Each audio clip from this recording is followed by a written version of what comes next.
वर्ग नवम के हिंदी की पाठ्य पुस्तक क्षितिज में मृदुला गर्ग विरचित एक रचना शामिल है जिसका नाम है मेरे संग की औरतें। नाम से ही स्पष्ट है कि इस पाठ में कुछ औरतों का जिक्र किया गया है और वो सारी औरतें मेरे संग की लिखने का मतलब है कि लेखिका के साथ की रही होंगी, सिर्फ लेखिका के साथ हैं, या वैसी औरतों का जिक्र इस पाठ में है जिनके सानिध्य में लेखिका रही हैं। तो इस पाठ में लेखिका ने मुख्य रूप से जितनी औरतों का जिक्र किया है, एक एक करके जब आप उनके बारे में जानिएगा तो आपको पता चलेगा कि ये लोग सामान्य नहीं हैं। किसी न किसी कारण से, किसी न किसी वजह से कोई न कोई ऐसी विशेषता है इनमें जिससे ये असामान्य लगती है। लेखिका ने लीक से खिसकी हुई शब्द का प्रयोग किया है, लीक से खिसकी हुई औरतें। तो लीक का मतलब हुआ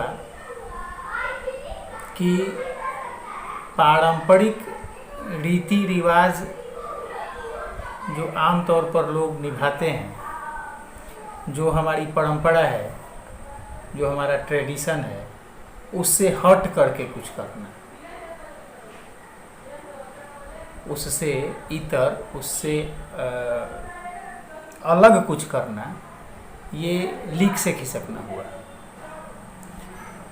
तो वैसे भी कहा जाता है कि शायर, शेर और सपूत ये तीन लोग लीक पर नहीं चलते, यानी जिनमें अपना जज्बा है, जिनके अंदर अपनी क्षमता है, जो अपनी योग्यता को सही मायने में पहचानते हैं, जिनके अंदर लड़ने का, विरोध करने का जुनून है, वो लीक पर नहीं चलते।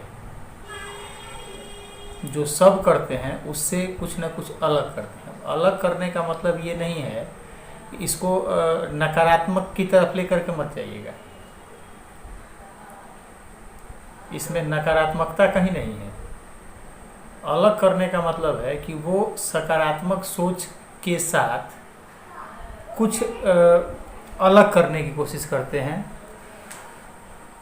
आम तौर पर अपने आप को दुनिया से अलग दिखाने की कोशिश करते हैं। उनकी सोच अलग होती है, उनके विचार अलग होते हैं, उनकी कार्यशैली अलग होती है, उनके बात करने का तौर तरीका अलग होता है।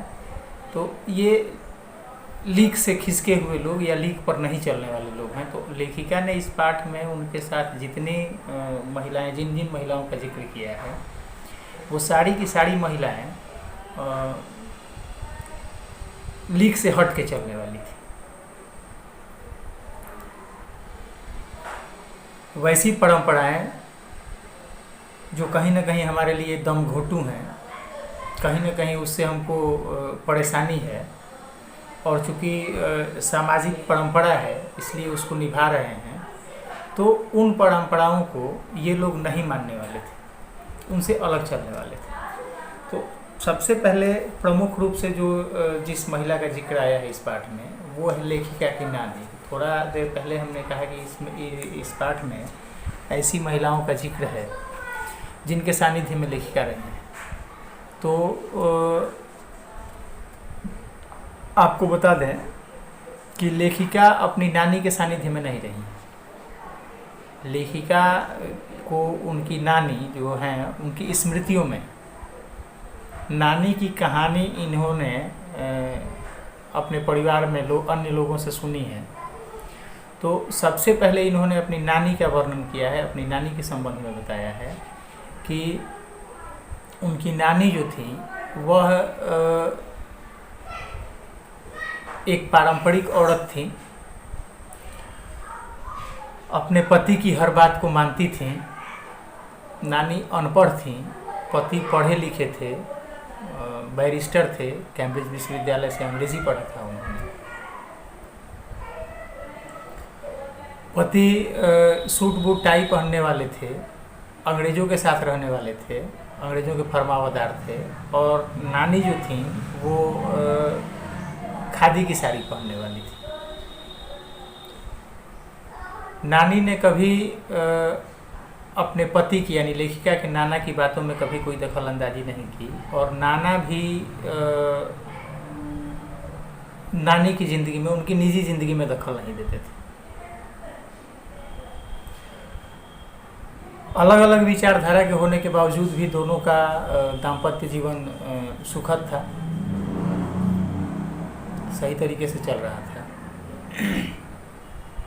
हमेशा पर्दे में रहने वाली औरत थी लेखिका की नानी, यानी अपने पति से भी भड़मुंह बात नहीं किया करती थी। अचानक वो बीमार पड़ती हैं और अपनी अंतिम इच्छा के रूप में वो जाहिर करती हैं अपने पति से यानी लेखिका के नाना से कि आप अपने दोस्त प्यारेलाल को बुलवाइए। पूरे परिवार को आश्चर्य होता है यह जान करके कि जो महिला जब भली चंगी थी, जब स्वस्थ थी, तो अपने पति से भी भरमुख बात नहीं करती थी, वह महिला अपने अंतिम समय में एक गैर मर्द को अपने पास बुलाने के लिए क्यों कह रही। ये सबके लिए कौतूहल का विषय था कि जो महिला अपने पति से भी भरमुख बात नहीं करती थी, वह कह रही है कि हमको आपके दोस्त से मिलना है, आप उन्हें बुलाइए। लेखिका के नाना ने कोई तर्क नहीं किया और अपने पत्नी की अंतिम इच्छा मान करके अपने मित्र प्यारेलाल को बुला दिया। जब प्यारेलाल लेखिका की नानी के पास आए तो उन्होंने यानी लेखिका की नानी ने प्यारेलाल से अपनी इच्छा जाहिर करते हुए कहा कि आप हमारी बेटी की शादी, यानी लेखिका के माँ की शादी की बात है, आप हमारे बेटी की शादी अपने ही जैसे किसी स्वतंत्रता प्रेमी से कराइएगा। और जैसे ही लेखिका की नानी के मुंह से ये वाक्य निकले, पारिवारिक कौतूहल जो था वो और बढ़ गया।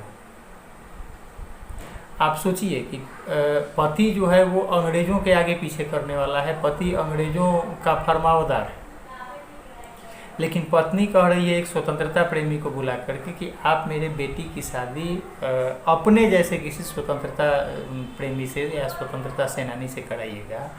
और ये बात किसी से छिपी नहीं थी कि स्वतंत्रता सेनानियों का अंग्रेज़ क्या हश्र किया करते थे। तो जैसा कि पहले बताया गया आपको कि लेखिका के नाना सूट बूट पहनने वाले थे, कोट पैंट पहनने वाले थे, टाई लगाने वाले थे, और लेखिका की नानी जो थी वो खादी की साड़ी पहनती थी। तो कहीं ना कहीं उनके अंदर देश प्रेम था। ये सामाजिक बंधन है, पति पत्नी की मर्यादा है, दाम्पत्य जीवन में कभी कोई कटुता नहीं आई।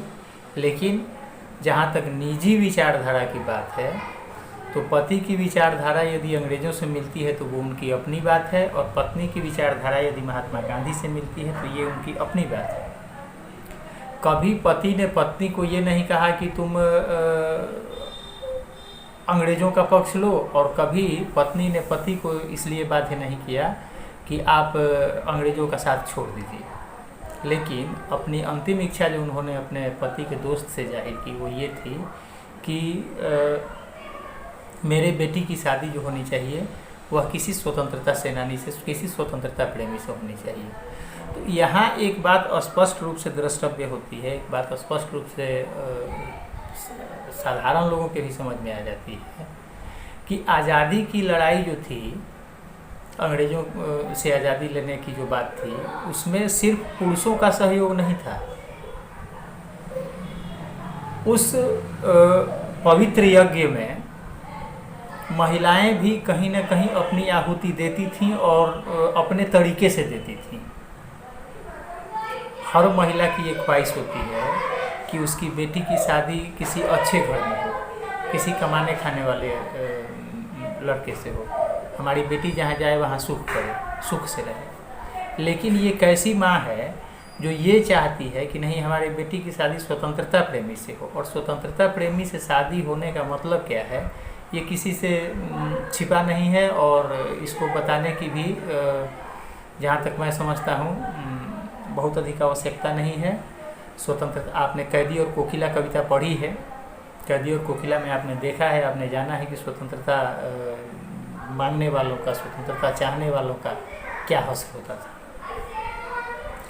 तो इससे ये बात स्पष्ट रूप से जाहिर होता है कि लेखिका की नानी जो थी, सब के बावजूद लीक से खिसकी थी। जैसी आम महिलाओं की सोच है कि अपने पुत्री के विवाह के संबंध में, वो उनका नहीं था। उन्हें देश से लगाव था। महात्मा गांधी के द्वारा बताए गए या सुझाए गए जो वस्त्र होते थे खादी या बनाए गए, उसको पहनती थीं। और अगली पीढ़ी का योगदान भी स्वतंत्रता की लड़ाई में हो, अगली पीढ़ी भी स्वतंत्रता के आंदोलन में सहभागी बने, ये उनकी हार्दिक इच्छा थी। इस तरीके से हम कह सकते हैं कि लेखिका की नानी जो थी वह निश्चय ही लीक से खिसकी हुई महिला थी।